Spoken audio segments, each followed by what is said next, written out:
Jake, I think at the end of the year, 2025 is going to be remembered as a Universes Beyond year with 2 major releases that we've already seen confirmed and one that is unconfirmed what it is, but we know it's coming. Final Fantasy has arrived and we've gotten a first look at some cards. Pretty cool. We've got 4 commanders that we're going to talk about today. We've got a whole bunch of info to go with those commanders, and we hope you're ready because Final Fantasy is on the way. So many thanks to our Patreon supporters. Your support keeps Jake and Joel Are Magic going, helping us create in-depth content and work on exciting new projects. If you want to join and get exclusive perks, early access, and a say in future videos, go check out our Patreon and get involved with our community on a deeper level. Jake and Joel Are Magic is brought to you by Card Conduit, the best place to sell your cards quickly and easily online. TCG Player, the best place to go. Marketplace for your TCG cards. Purchase them there and have stores compete for your wallet. Dragon Shield, the best way to protect your cards once you've purchased them. And Moxfield, of course, the best place to put your deck lists on the internet. Jake, we weren't exactly sure how the Final Fantasy Universes Beyond was going to go. We knew that it was going to be a standard set, standard legal set that's going to be draftable, and it was probably going to have precons with it. And we've had confirmed today 4 precons, and they've sort of themed these in a cool way that makes sense, but I don't think any of us were anticipating. Yeah, I love to see, I mean, as somebody who played, I played a good bit of Final Fantasy back in the day. I had a PS2 and loved playing Final Fantasy X. Yeah. I played Final Fantasy 9 as well with my cousin, and 7 and 8. 7 was really good. It's like when you go back and look at those games, they're good. They hold up, but at the same time, the graphics are very dated at this point. It's cool to see these characters, reimagined in MTG. There was a Final Fantasy card game that came out. I don't think it was super successful, which is kind of the theme of all of these games that are Universes Beyond in Commander. There was a Lord of the Rings game, right? It wasn't super successful. It's a dead game, but at least those Lord of the Rings cards get to live on in Magic. That's kind of how I feel about Final Fantasy here as well. I'm most excited about the Final Fantasy VII Cloud, and then also we have Titus as well, which is pretty sweet. Yeah, that's exactly, I think, what the approach is highlighting here is how you started telling us about your personal Final Fantasy fandom, because they knew that people really lock into like one game, maybe, as their main one, 2 maybe. Then they'll be like, oh yeah, and I also did this one, and I watched somebody play this one. But it really hones in on, oh man, Final Fantasy X, that was my thing. Final Fantasy 14, I can't stop. You know what I'm saying? And I think that having these precons themed as the specific game, it's not like, oh, we highlighted some characters that we love. It was like, no, this is the Final Fantasy 6 precon. This is the Final Fantasy 7 and 10 and 14 precon.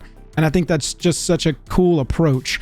Obviously, they're going to have reprints. Obviously, like they're going to have new Fallout, cards. Right, exactly. Like Fallout, all of the cards are themed. Yep. Everything got new art. Exactly. When they're creating this deck, and I love that. The Final Fantasy 7 deck. That's pretty sweet. Definitely. And I do think that that's a good way to do it. If it's going to be a set that isn't like, something that's continued, the best way to do it is have it be a self-contained deck that has everything in it, and then you can upgrade cards or whatever, or you can put in actual Magic cards, or I shouldn't say actual Magic cards because they are actual Magic cards. Sure. But like Magic the Gathering, non-Universes Beyond stuff to, help pimp out Universes the within IP.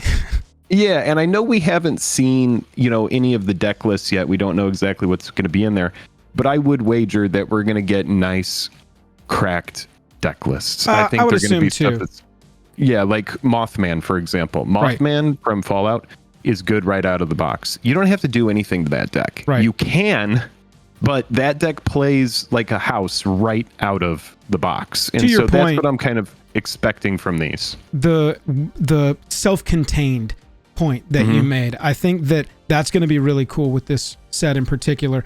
I think that there will be opportunities, obviously, to go into the main set. There's going to be mythics from the Final Fantasy standard release set that will be good in your Commander deck, and you'll be able to seed them that way. But if you just want to keep it that pure Universes Beyond Final Fantasy experience, with all of the art, all of the frames, everything themed to that game, I think this is going to provide a really cool opportunity for players. And I was pleasantly surprised by the approach of splitting them among the games.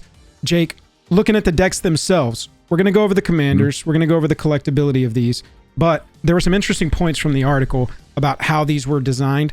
They started talking about Final Fantasy VI. Now, this is obviously one, no 3D graphics, right? In the original. This is one of the older original style Final Fantasy games where it's pretty obtuse and, you know, it's really deep and insane. But with this one, about halfway through the game, the world ends and you got to go around collecting your party members again. And so with this one, it's kind of cool how they designed this one and some of the others too. They themed the colors and the like idea of the deck around the game. This isn't necessarily the most faithful, you know, construction of Terra the card, Terra the character, but the deck represents the game. I think that's sweet. Yeah, I think so as well. Now, this is a game that I did not play. Neither did I. This was before my time in the Final Fantasy world. But yeah, we got a Mardu deck here, kind of a graveyard reanimator deck themed around what you just talked about, which was rebuilding after everything kind of went to poo-poo. Yeah, correct. They talked about, since Final Fantasy VI didn't have, you know, like a good reference for that art that you see on the card because it's all pixels. Sure. They actually worked with the Final Fantasy VI team, went off of Mono's original concept art, tried to incorporate some of the remasters into this as well. Jake, we also saw Cloud as the representative of Final Fantasy VII, the commander deck, which is just crazy to say still. Naya. Yeah, I mean, Cloud, obviously, you know, this is the character to pick for Final Fantasy VII. Yeah. If you don't pick Cloud, you're probably making a mistake here, despite having a really good roster of characters. Seriously. Well, and they said that there's going to be a ton of insane characters. Right. All of those people are going to be in the decks, they've said. Yeah, and then you could build those characters and stuff. What I really want, and I'll just get this out of the way now, is I hope, because there were a really cool card game in Final Fantasy VIII and Final Fantasy IX, I hope that we see those. I hope that there's some representation of this card game that exists within. I'll talk a little bit about that Golden would be Saucer, so tight, which dude. is essentially, there's a giant arcade called the Golden Saucer in Final Fantasy VII. And what's kind of like known and iconic about Final Fantasy games is there are these places where you can just go to sink time in, and it is like a game within a game. Yeah. So you could go to this Knights like of the Old Republic had stuff like that. You could play a Yes. whole card game that was just completely inside the game. Yes, like in Final Fantasy 8 and 9, or like 9 was like my favorite one. You would beat people and you would get their cards, and then that could help upgrade your deck, and you could go around, and if you didn't want to progress in the game, you could walk around town and ask people if they wanted to play the card game. Now, not every NPC would, right? But a lot of NPCs would be like, "Yeah, let's play." And then, So Final Fantasy VII has this really cool place called the Golden Saucer where you can go and you can like you can bet on chocobo races, and you can like just go around and do all these things in this spot. I remember having to switch out the discs. The game had like 3 or 4 discs, if I recall correctly, and it was like. It's honestly, it's an amazing game. I could talk a lot about Final Fantasy VII. I'm trying to figure out if I feel like Cloud being Naya is correct. I think that it is. So this was their justification for that. Yeah, they said Boros is pretty obvious for Cloud. Ex-military is now a mercenary. Wields weapons. We got Boros there. Then they said that the life stream and that Gaia. That was the big representation of green. So that was more like, we're going to add green in to represent the game a little more fully, and probably include more characters and like stuff and references that they want. Sure. Because you don't see any 2 colors up here. You know what I'm saying? They went 3 colors across the board so that they had the widest array of things to design and pick from, I would assume. I might catch some hell in the comments, but I almost feel like Final Fantasy VII is a sans green game. Oh, really? Yeah, I mean, well, they're eco-terrorists, right? And so they're just trying to bring down a capitalist machine is basically the story. Yeah, with the exception of like maybe some mobs in certain spots that could be represented by green, I feel like green is just not really a color that's in this universe. Yeah. I can definitely see, like Grixis and Orzhov and Demir and all of this kind of stuff, but the nature part of it, I just remember it all being very industrial, that game, like very little nature. So we'll see. Yeah, let us know in the comments what you think about green being in 7. I think green makes a lot of sense in the Final Fantasy X deck, this was much more like, we're out in nature, in the ocean, and we're swimming, and it's great. We're playing ball. I can't believe this is I cannot believe that this has been turned into Magic it's crazy, the Gathering right? cards. It's crazy, right? Honestly insane. They picked Tidus because, counter moving deck, moving counters around. They said it's got banned. Two major 100%. Things. Yeah, Tidus being banned makes sense. We'll look at the abilities more closely in a second, but moving counters among your creatures and the progression system in Final Fantasy X. Final Fantasy X introduced the sphere grid system of progression with really deep character customization, really customizable character experiences for the player. And so they were like, well, it's kind of like you're moving the counters around and you're like upgrading your little sphere grid system, like the RPG elements of it, but also we're passing counters around, we're passing a ball around. Obviously, it's a blitz ball reference here with Tidus, which makes sense. Not gonna lie, really bummed no Final Fantasy IX deck with like Vivi or something. But, I think a couple of people in the Discord today were like, I can't believe they didn't do 9, but it makes sense. I feel like is 9, I'm not sure what the stigma is on 9. Is 9 like often overlooked? Zidane has a tail or something like that, and people didn't like that the main character has a tail. I have no idea, but Final Fantasy IX kicks so much ass. And what's really interesting, and I'm just going to tangent a bunch in this. That's what this video is for. We're talking about our first experience with this Universes Beyond. We're good. Yeah, so Final Fantasy VII, very industrial. Final Fantasy VIII, kind of in that same theme, right? Yeah. Like, I'm sure, shout out to Dom. Dom's probably bummed that there's no Final Fantasy VIII. In Final Fantasy VIII, all of the characters are kind of at this school or this university. They're all dressed very similarly. They all look very like anime, kind of like chic, like all high fashion almost. Sure. And so I could kind of see why Final Fantasy VIII didn't get a deck, because the theme is so unified, where Final Fantasy VII, there's a lot of diversity in the characters. Final Fantasy VIII feels very grounded despite having, big over the top, kind of like summons and these kind of things. Sure. But then when you get to Final Fantasy IX, your characters are all over the place. So you can kind of see a theme between 7 and 8. But when you get to 9, we're talking high fantasy. You have your main character has a tail. You have like characters that are like animals. Back to OG, like 1, 2, 3 inspired Black Mage, Blue Mage, Red Mage, Cleric, like classic RPG archetypes. They tried to take it all the way back.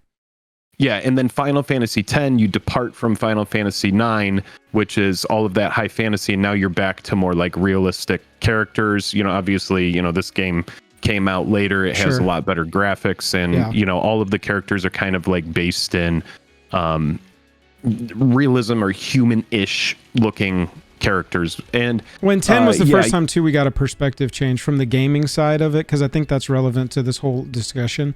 It sort of like changed that feel for the RPG overall and for the series itself, with having a more like immersive, and then you add the sphere grid upgrading system to that. It's a more customizable. I think that's why it really locked in for a lot of people, is 10 was this whole like I get to be the hero feeling that was more present in this one than more of the team feeling, I guess. With the rest, though, team feeling is always going to be a thing with Final Fantasy.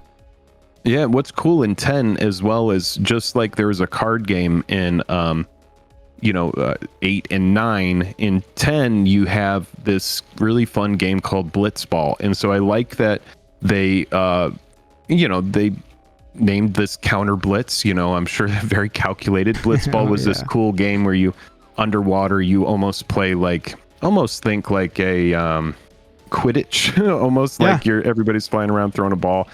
Or I shouldn't say Quidditch, but it's like, it's just a game where you're trying to... It's a sport within the RPG. Star Wars MMO had Hut Ball.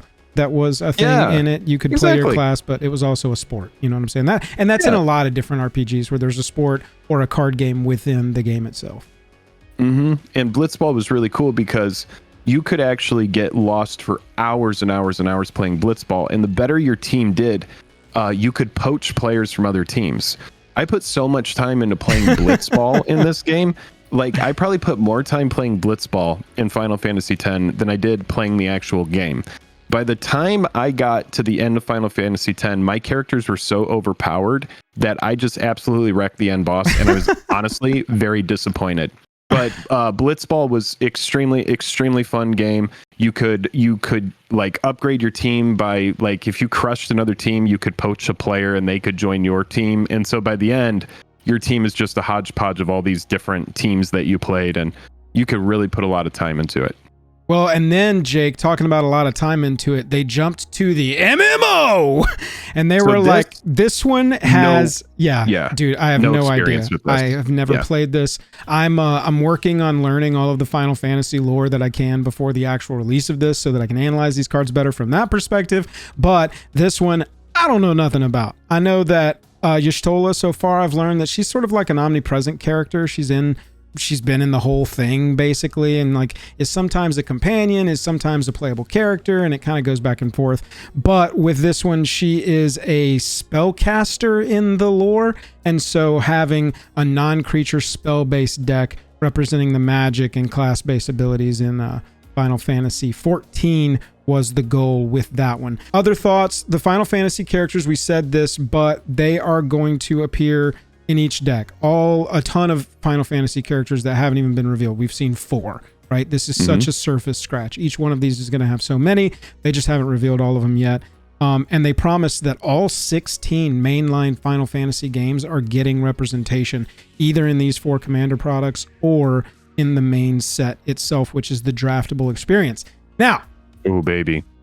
Baby. Dude, it's so much. It's so much. This is going to be such a deep release, man. Really. And then you start thinking about everybody's wallet secret right now layers. is just like shaking like a leaf. I'm like, telling you, man. God, please leave me alone. Please, God. And my gut's going, dude, you haven't even seen Spider-Man yet, bro. Enjoy. Like, you're about to go crazy.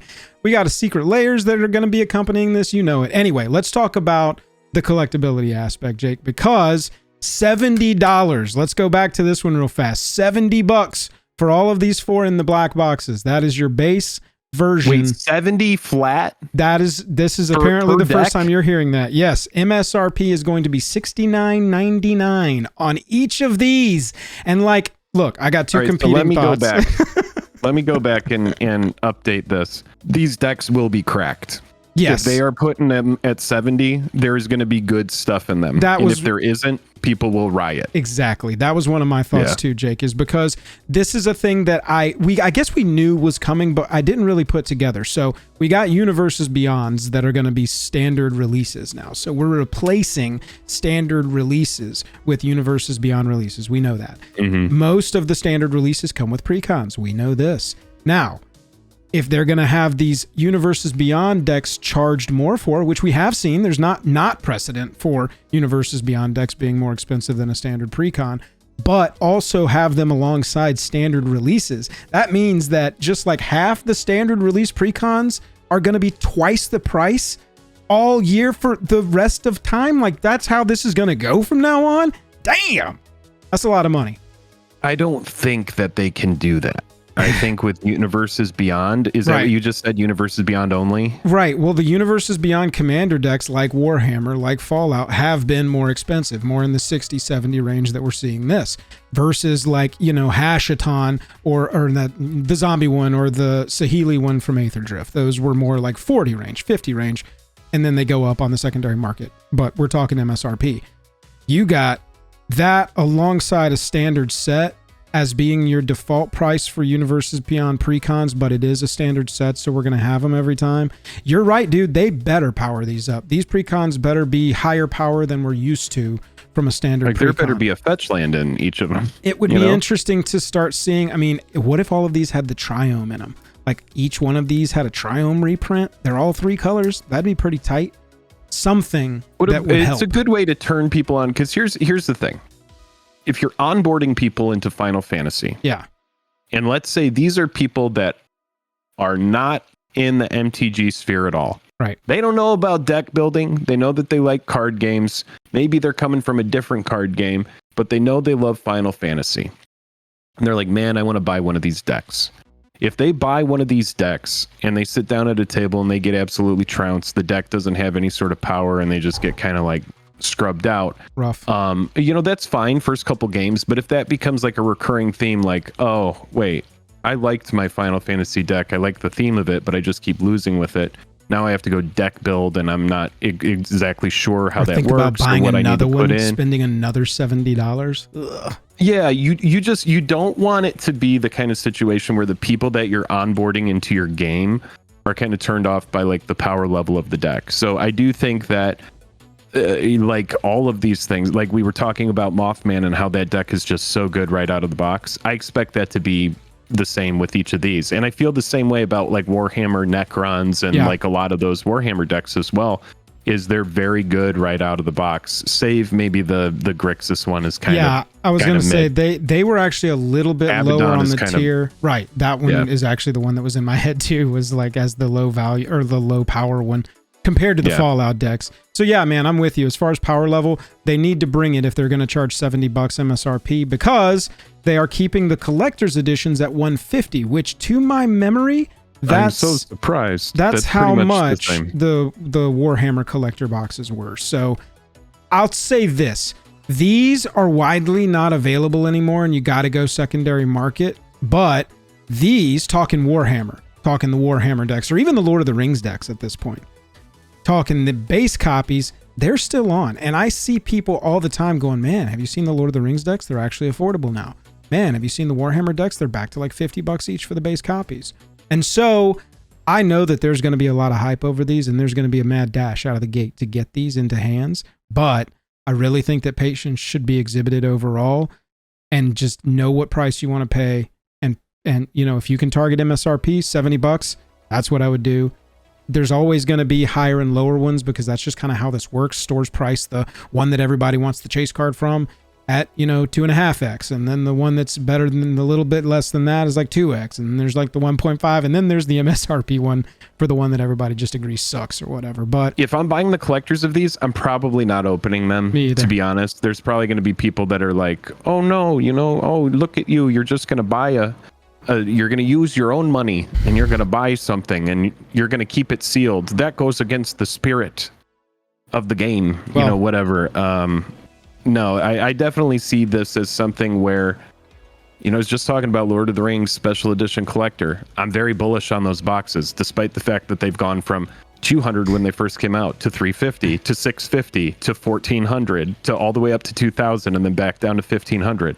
I'm bullish on those up to like $5,000 a box for those collector boxes. I think that's going to be something in 10 years where people are like, you just can't find those. Right. And I don't know if it's going to be the same for Final Fantasy. I know that Final Fantasy has, a lot of beloved artists that have worked on it. There's so many people that have, like gamers our age, that were deep into Final Fantasy, that played all the games before the ones that we've talked about.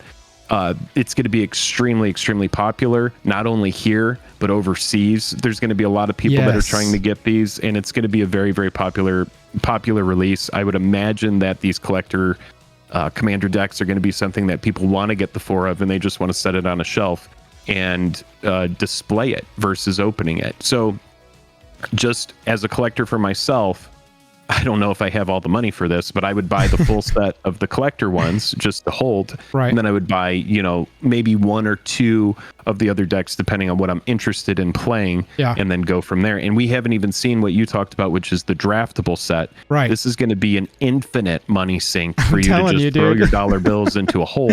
These universes beyond, man. Secret Lair on top of that. You're going to have Amano. You're going to have all these famous artists in there. I mean, we don't know when the drafts. Shout out to Foil Quest. I know. That's Jake. I don't know if you've seen how many times you've been tagged today in the Discord. People going, they said Amano's working on cards for the set. It's just like, yeah, dude. I can only imagine. I know, man.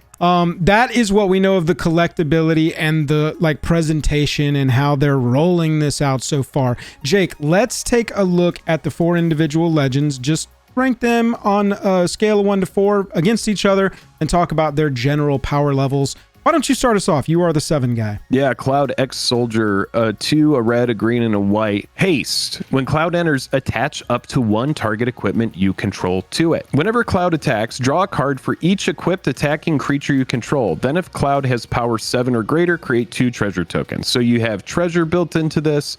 It gets bigger. If it gets bigger because of the equipment, you're going to draw cards from all of the attacking creatures you control.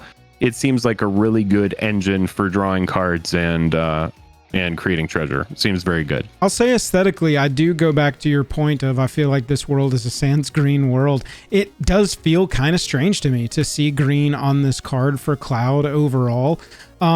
Pretty strong Naya equipment attacking commander, if those are the kind of keywords of things that you like to do. Don't love no built-in protection or avoidance. That is something that I would prefer to see on here just because it is a 5 mana investment to get all of these things, then 7, then 9 if it dies. And so you get to enter, you automatically are getting an equipment attached to it. You just got to count on having something good, Darksteel Plate or Mithril Coat, something that's going to provide some sort of protection or avoidance on the battlefield already is really going to be critical, I think, to making this work. And I also wonder if they thought about Boros and they were like, people kind of shy away from Boros commanders a lot of the time because it just becomes this equipment kind of thing.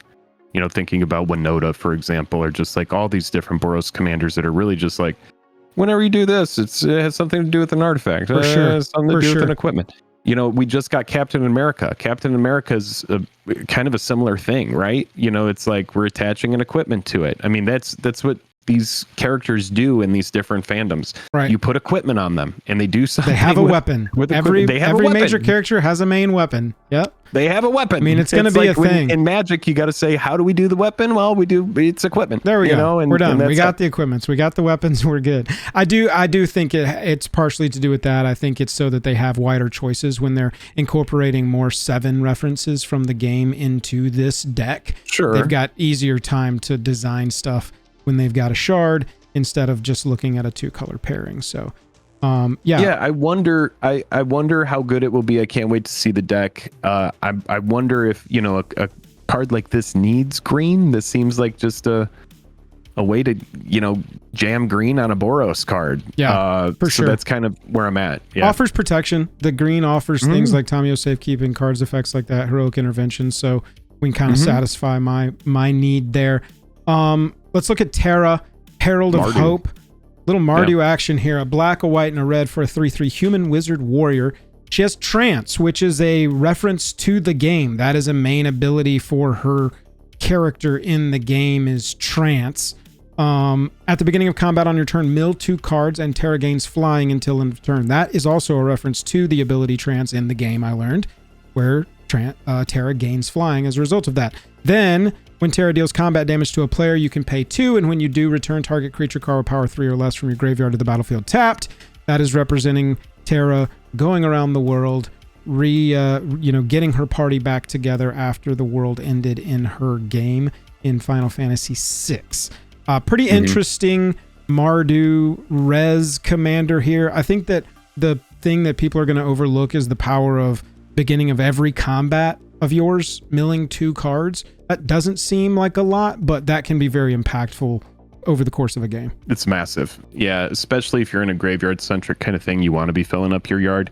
Having that on your commander is a pretty big deal. This looks kind of fun. I like that it's a low-to-the-ground commander. I like that, you can return stuff. Yeah. It's pretty sweet. You got like a Sun Titan kind of ability kind of going on here. Not Sun Titan. It says, power 3 or less, but that's pretty good. You've seen stuff like this on Alesha's before. You've seen stuff like this in Mardu before, sort of a combat reser attacker kind of thing. Also think it makes sense because she's a fire mage in the game and she's got red here, but a little confusing when I was looking up the lore of Terra is from a place called Esper in Final Fantasy.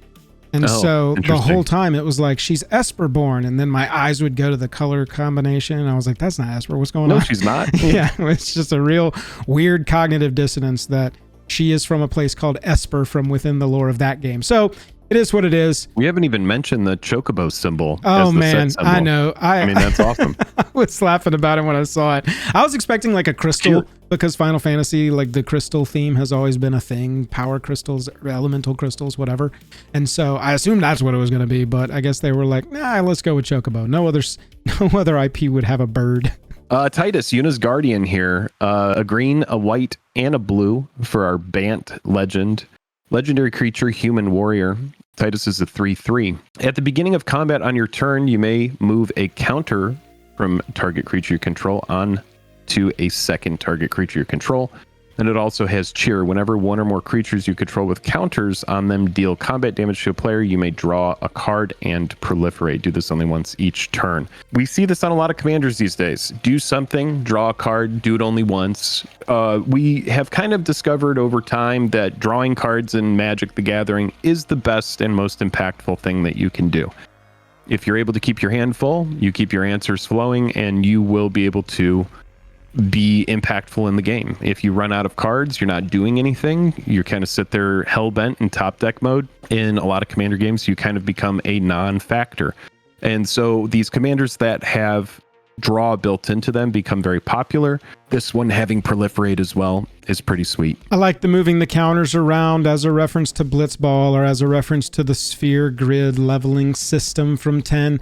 I wish from a character design aspect, I wish Titus had some sort of avoidance or dodge. Or, I mean, Titus was this like really agile dodge, block, avoid, quick, haste. None of that's present here in the design. So that's really kind of the only drawback for me. Yeah, I mean the card overall is fantastic. Don't get me wrong. A little boring. It's Bant stuff. The moving the counter around probably has some tricky application, but it's not, I don't think, gonna be like this game-winning mechanic there. You're like moving some shield counters around or moving some +1 counters or trample counters or stuff like that. There'll be some tricks, but your second one is, you know, dealing the combat damage, drawing the card, and proliferating. That's really where you're going to get a lot of your value from. And because of the restriction, I'm also a little less on this card. So I think that if you took off any of the restrictions here, you're making something that's ridiculously overpowered and nobody wants to deal with it. But for me, of the four, this is kind of like lowest on the totem pole of power level as far as I can tell. It's my 3 least favorite colors in the game. So, all jammed together. Yeah, it's like a nightmare commander for you. Yeah. And everyone's dream commander is this attractive cat that is a major character apparently in the Final Fantasy 14 MMO.